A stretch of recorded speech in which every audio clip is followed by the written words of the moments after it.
Ang Suso Vlog version 2.0. Kasi mas maanghang ito. Na may suso. Ay, lagay ang sili at ang pakotay. Pati yun. Sana.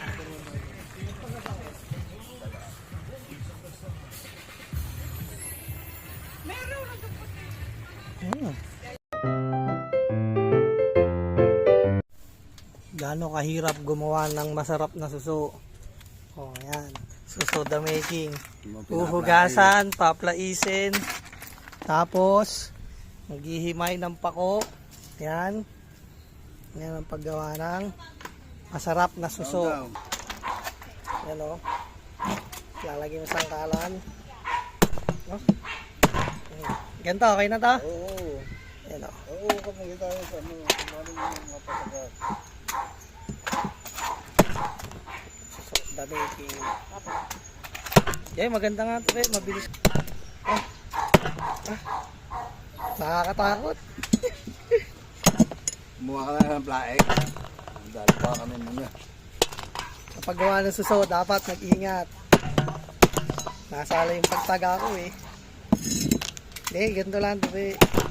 Oh, patang magaling to. Kalahati. Wala nang natira sa pinuputol mo. Tanga. Wait lang ang pinuputol dyan. So guys, hindi nga tayo nangyayari. Isang ganito eh. Ang nangyayari, nadadala ko lahat.